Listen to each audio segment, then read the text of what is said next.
係喎，聽講我哋班上面咧有個人作文真係1分合格啊！真係㗎，唉，太慘啦！係啦，話時話，你有冇覺得最近大家嘅中文成績好似都有所退步啊？唔通係難咗？我仲覺得 OK 啦。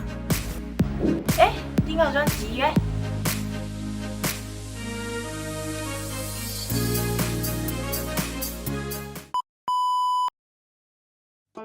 哎呀，根本睇唔明啊！係啦，我哋又唔係古代人，點解要學古代話咧？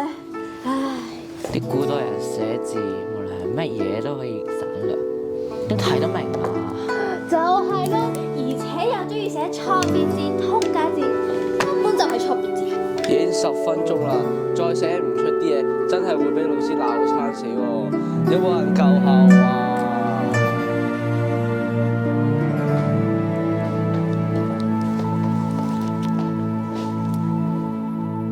喂，叫咩啊？再唔認得嘅話呢，不如留到聽朝啦。而家講緊呢係通假字同埋通假字係錯字，係以前由於文字上未統一，所以先至會用同音字嚟代替。哦，原來係咁啊！但係我哋點樣先可以知道嗰隻字係通假字，呢一隻字又係通假字咧？而且啲通假字變嚟變去，我哋又點樣知道係咩意思呢？不如我哋再揾下常見嘅通假字啦，例如要同邀都係講所以，邀係文言文中邀請嘅意思。喺《桃花源記》便要回家，便要飲雞酒，意思就邀請佢中作客擺撒款待。要有冇其他意思？我知，要仲可以係腰嘅通假字。係啦，當然通假字有很多，不如我哋嚟認識下常見嘅通假字。而公兒山中甚以與之不畏嘅畏就係畏嘅通假字，意思係聰明。仲有賣油東嘅無他為手屬耳嘅耳係耳嘅通假字，係一個語氣助詞，一般可以譯作罷了。我記得有個忘嘅字，我第一次見嘅時候仲以為係死咗嘅意思，其實係指沒有係無嘅通假字。咦，我都記得冇都係冇嘅通假字咧。陳氏起義中嘅苟富貴無相忘就出現過子不要。如果係咁嘅話，我哋點樣先分得清啊？咁就睇上文下理啦，睇咗上文下理，可以更好地了解呢隻字嘅意思。咁我連上文下理都唔明啊！就多啲睇文言文啦。阿 Sir，你咁犀利，仲有冇其他方法啊？有，不如我哋做多啲文言文啦。我睇下你哋做成點先。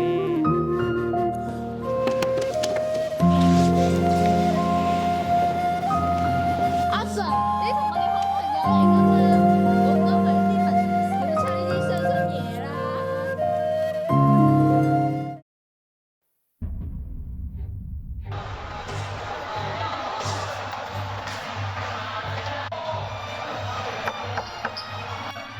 有人舉過你哋私藏手機，請你哋配合調查。吓？冇啊！做咩突擊檢查啊？冇啊！點樣查我哋班啊？唉，你查都唔應該查喺你身上啦！你見到邊個私藏手機喺度老老實實睇書㗎？我哋認真學習，佢被以德污衊。被字屬於文言被動句，卻被以等污衊，表示反而被你哋污衊。凡句子嘅主語係被動者或受害者，呢種句子就係被動句啦。你真係好無聊啊！一本書又可以將我敷衍。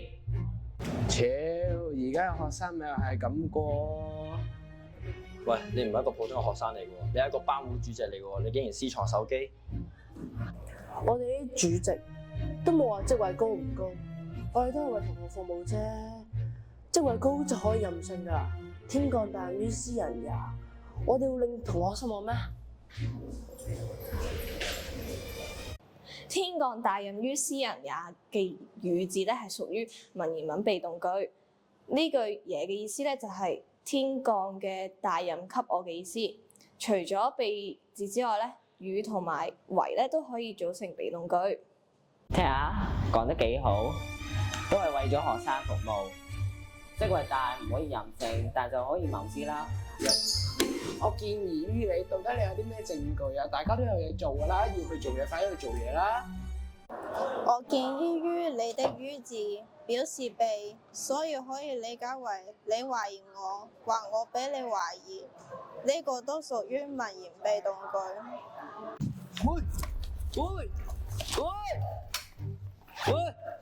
喂！揾到啦！佢確鑿啦，你仲想狡辯？知法犯法，為全校恥笑，全部沒收，記缺點1次。知法犯法，為全校恥笑，其中為字喺劇中會理解成被，所以我哋可以理解為會被全校恥笑，屬於被動句嘅一種。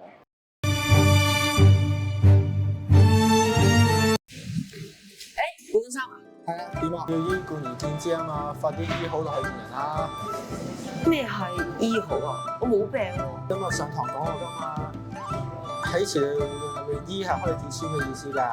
哦，咁醫貫而見之即係即係叫你整齊咁樣着好衫落去見人啦。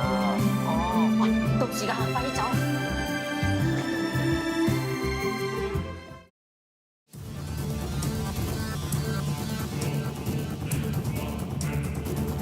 比賽正式開始，我右邊嘅科目3隊，左邊嘅係冇得輸隊。冇得輸啊！以咁輕唔捨，雖然我哋都係爭咁啲分，咁嘅水準都唔好上嚟啦。我哋先要高比班人，你講呢啲認真嘅，你嗰啲文言文係咩意思啊？你係咪輕視我哋嘅射擊啊？都係差啲意思。射雖然係動詞，但因為詞語活用，所以可以解釋為名詞，亦即係射術。咁講師從嘅師好似係其中一種，不過係名詞作動詞用。我哋堅持訓練咗咁耐，係時候要贏翻一次啊！成功好，失敗好，但係都係試一次啦。科目3好似要放大招咯喎！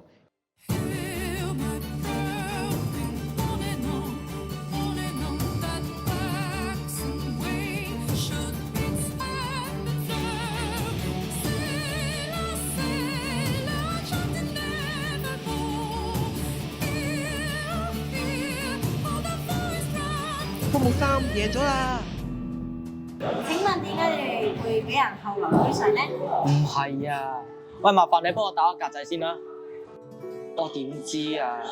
佢突然之間講咩友情、基本、堅期訓練，之後就衝過嚟啦。我兩眼一黑，再擘大眼嘅時候，佢哋就贏咗咯。所以頭先求證講嘅咩甚意之，即係點解啊？甚意之其實都係詞性偏解作為多語化，係形容詞作為用咩？用究竟係咩嚟㗎？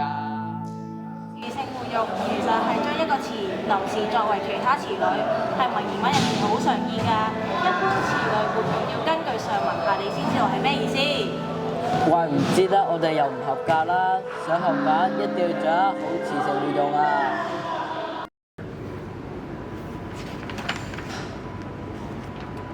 幾好睇啊！唉，一般般啦。哇！你文言主題嘅劇本寫得咁好，你文言文一定唔使擔心啦。唉，邊個同你講㗎？雖然我真係識嗰啲文言知識啦，但係呢啲淨係文言知識嘅一部分。但係想要真正提升文言文成績嘅話，仲要好似徐 Sir 咁講嘅，多做、多睇、多理解。cut，收工。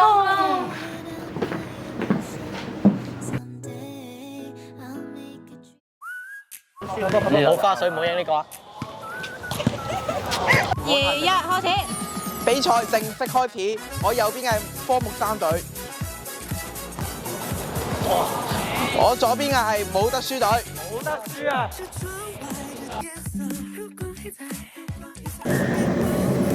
講啦！